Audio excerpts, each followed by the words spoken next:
Theater 5 presents The 6-Foot Flower Box.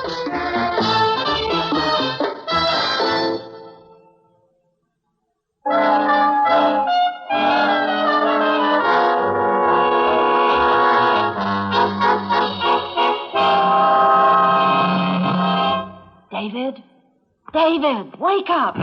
Something is wrong next door. What's the matter, Em? Oh, David, that terrible noise. Now, can't you hear it? At first, I thought it was out on our patio, but it's coming from the apartment next door. Oh, for heaven's sake, Marianne, it's after 2 o'clock in the morning. If the couple next door want to stage a row, it's their business, not ours. Now, listen. Those aren't pots and pans flying around in there. That's furniture. There. Did you hear that? Well, they've only been married a few weeks, probably just getting used to each other. Oh. Come on, back to bed. Oh, David, it sounds like they're killing each other. Didn't you hear that scream? What scream? Was it Cynthia's voice? You know, it's funny. I could swear it was a man's voice. Oh, now, cut this out. That man next door is a retired Army major. He may be short, but I bet he weighs 200 pounds. Please, will you stop eavesdropping and come back to... Oh, what is this? It's 2:30. Oh, I'll get it. I'm sorry to bother you at this hour. I'm Charlotte Brodsky. I have the patio apartment down at the end. You know, the one next to the couple next door. Oh, yes, of course. May I come in just for a minute? Oh, excuse me, certainly. David, it's our neighbor. The lady with the end patio. I'm Marianne Rogers, and this is my husband, David. Mrs. Brodsky, how do you do? Oh, how do you do, Mrs. Brodsky? Now, please understand, I'm no gossip, but I had to do something. I tell you, there's something crazy going on next door. There. Did you hear that? Mm-hmm. It's been going on ever since the 11 o'clock news. I wanted to call the police, but... I hate to embarrass anybody. Mrs. Brodsky, I really don't think we should get involved in this. David! And Cynthia is such a frail little thing. Supposing... I'm sorry, Em, but I feel very strongly about this. I just can't see... Oh, this is ridiculous. It's nearly 3 in the morning. Never mind, I'll get it. Oh, hi. I'm sorry to barge in at this wee small hour, pal, but the wife and I have been tuning in on some wild sounds right under our apartment. Our wacky dog's been howling ever since the 11 o'clock news. Had to lock him in the shower to make him pipe down. What goes? We've got a town council meeting working on that problem right now, neighbors. Won't you join us? Marianne, Mrs. Brodsky, this is... Oh, how are you, girls? How do you do? Simon's the name, Frank Simon. This is the wife, Liz. Hello. Say, what gives with that broad next door? Sounds like she didn't do too well on the husband exchange, huh? Hey, what a brawl. Now, look, just hold on a minute. Please, David, now, why don't we all just sit down? I'm terribly sorry about my husband. The noise next door, it's made him quite nervous. I'm afraid he's had a bit too much to drink. Oh, you don't know what you're talking Please, about. don't worry about it, Mrs. Simon. It's been dreadful. Do you know her at all? Cynthia?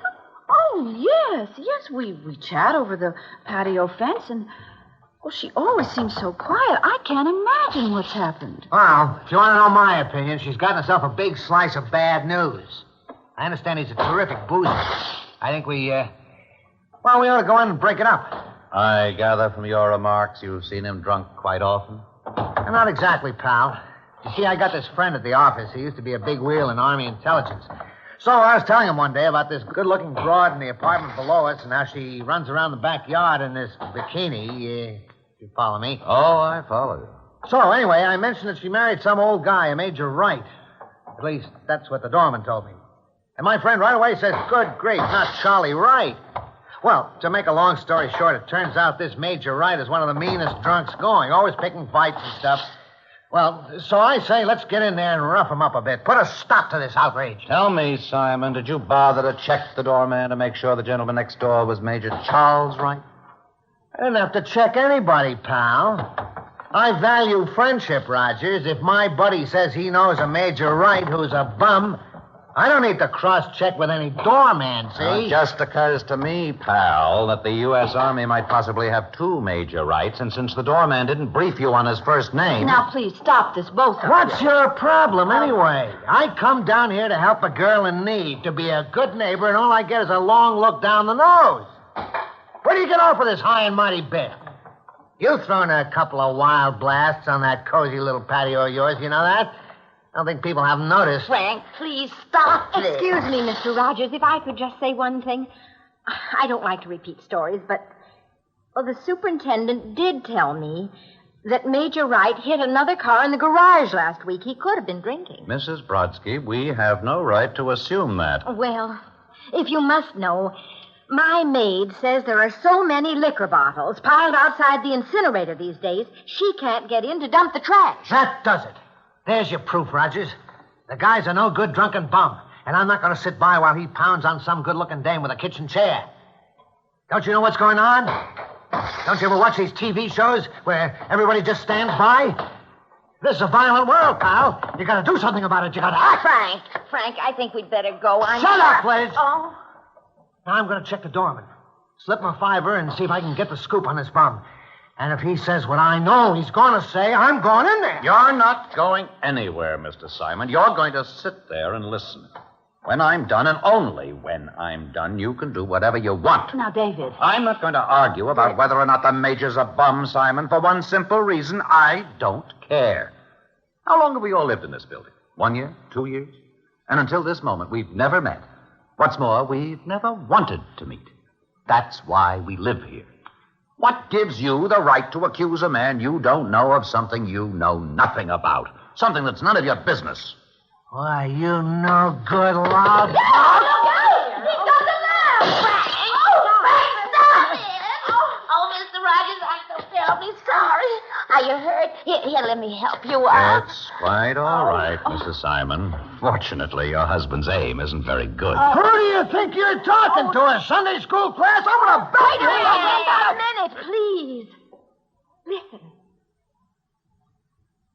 The noise next door. It stopped. You suppose she's all right?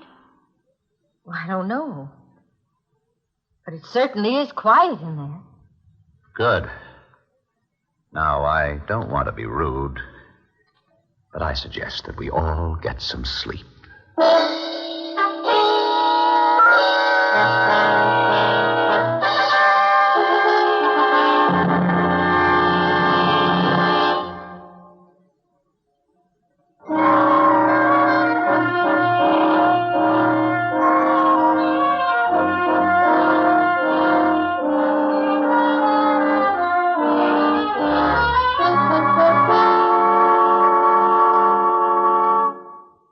David. Maybe you can dismiss what happened next door last night as just a lover's quarrel, but I'll tell you one thing. There was certainly no lover's quarrel in our living room last night. What a horrible man.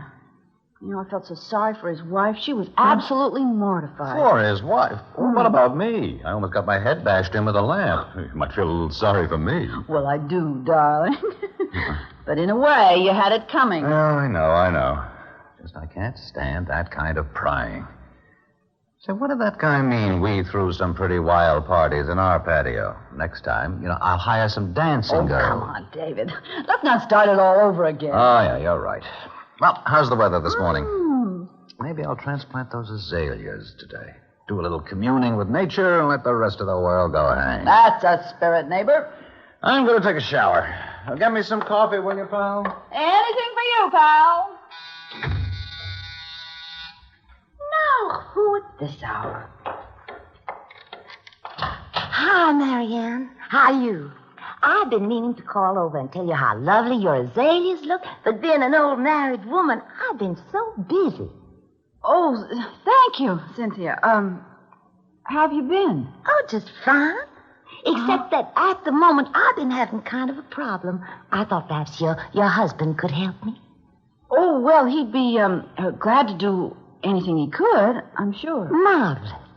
You see, I ordered a new FlowerBox from the lumber yard, and the silly driver just left the thing inside my door. And my problem is that it's enormous, all of 6 feet long at least. My husband's not home, and I just didn't know quite how to get it out onto the patio. I thought if David could give me a hand. Oh, of course, Cynthia. Well, I know he'd be delighted. He's in the shower now, but I'll have him knock on your door just as soon as he's dressed. Oh, thanks. Bye. Bye-bye.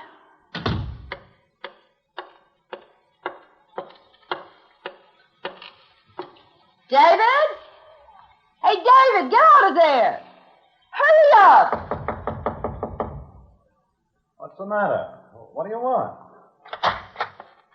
David, you'll never guess. Cynthia Wright just rang the doorbell looking absolutely radiant. She says she has a problem. Now, listen, Em, I will not get involved in somebody else's business. I thought I made that clear last night. Hand me that towel, will you? Here. Well, don't get excited. All she wants you to do is help her move a flower box out of her apartment and onto the patio. Flower box? Yeah, she says it's enormous, at least 6 feet long. A 6-foot flower box? Well, why the devil would anyone buy a 6-foot flower box? I can't carry a thing like that alone. Is her husband home? Mm-mm. She said he wasn't there. Well, now I don't know. Wait a minute. I just got a great idea. Look, while I get some clothes on, look up the telephone number of that guy upstairs. What was his name? Frank something or other? Simon. Well, just hold on a minute. I just came down to help a little girl in need, pal. Did you find it, honey? Yes, here it is. It's Trafalgar 4, 7598. David, now please, don't do anything foolish. Darling, I'm just being a good neighbor, like the man said. Mm-hmm.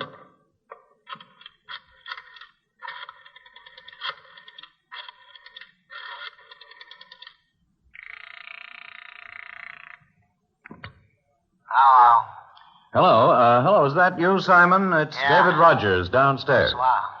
How are you? If you want to know, I got a terrible hangover. Oh, is that so? Well, a couple of aspirins and you'll be a new man. Oh, this is absolutely vicious. You're not a bit funny. Hello.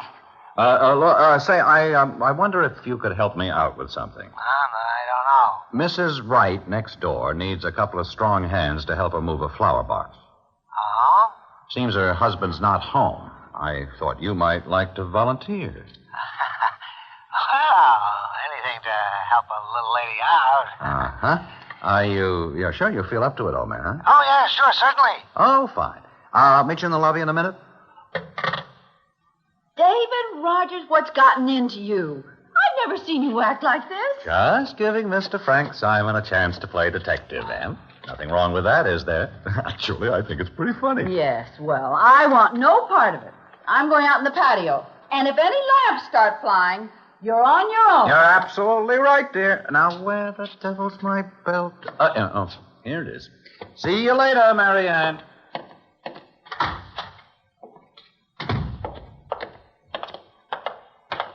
Hi, pal. Oh, I'm sorry about last night, Rogers. Oh, that's okay. Let's just buzz the door. I guess I had a few hookers too many. You know how it is. I'd be glad to pay for any damage. Nonsense. That's what neighbors are for. Hi, David. You are an angel. Now, the flower box is just inside the door. Here, I'll show you. Oh, I'm glad to be helpful, Cynthia. This is Frank Simon, your upstairs neighbor. He's kindly volunteered to assist with the moving. Oh, how nice to meet you, Mr. Simon. Holy cow. That's a flower box? You could plant a field of corn in that thing. Now, Mr. Simon. I think we'd better try it in 2 trips, Frank. Let's get it into the living room and then take a breather before we move it out onto the patio, okay? Okay, pal.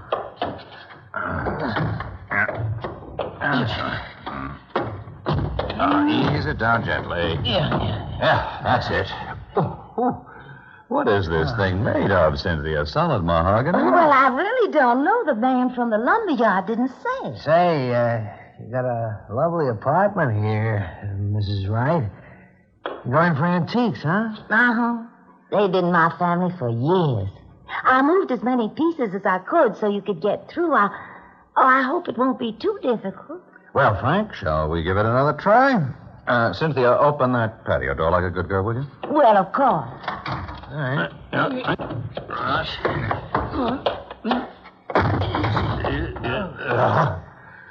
There you are.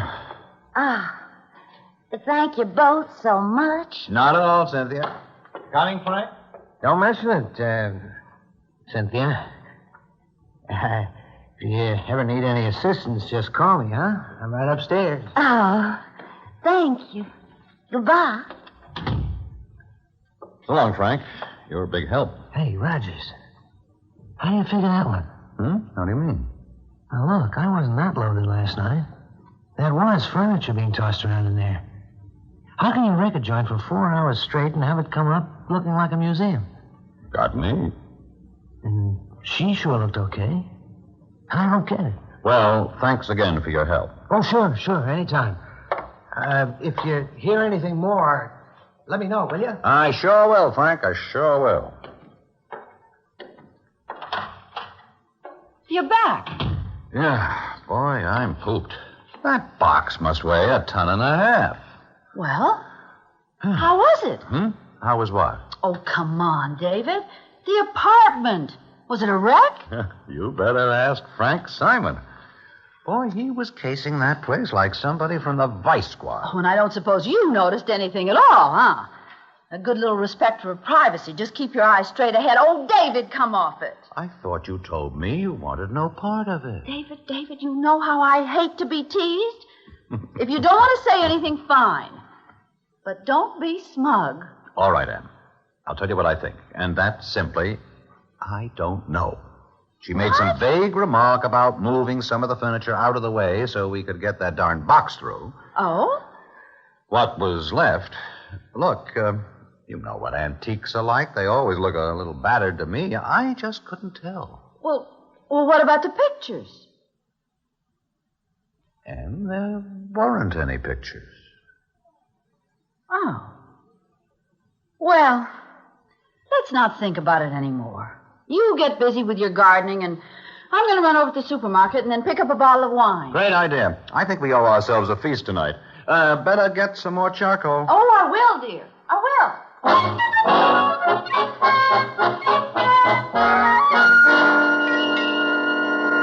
Well, that was quite a dinner. I still feel stuffed, and we finished hours ago. Well, you just relax, darling. I'll turn on the 11 o'clock news. Oh, I knew it was too good to last. Don't bother, dear. I'll get it. Mrs. Brodsky, what a pleasant surprise. Won't you come in? Well, only for half a minute. I wanted to tell you just how sorry I was about last night. Oh. I don't know what got into me acting like that. Nonsense, Mrs. Brodsky. We were all a little upset. Well, everything seems just fine now. I peeked over the fence a while ago, just to be sure. And you know what? There on the patio, there's a single candle burning. And she's out there planting some beautiful flowers in a big box. Isn't that romantic? Planting flowers at this hour? Was the Major with her? Oh, no, I don't think so. At least I didn't see him, but you understand, it was just a little peek. Well, I must go now. And please, excuse me again for last night. Oh, don't give it another thought. Good night. Good night. Well, it may be romantic, but I have a funny feeling that something strange is going on. Now, Em. David, what's that noise? I don't know. Oh, good heavens, it's the Simons dog. Remember they said it was howling last night, just after the fighting started? Oh, please, David, I'm frightened. Can't we call the police? Absolutely not. Marianne, it's none of our business.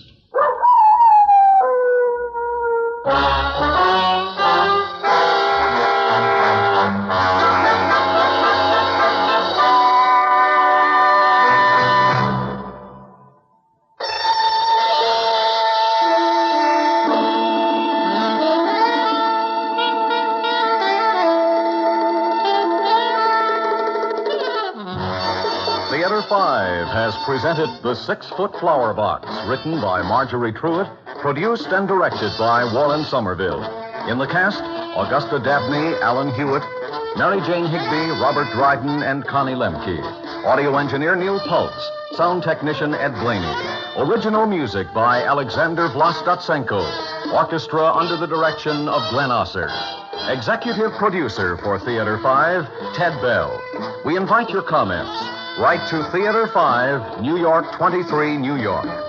This is Fred Foy speaking.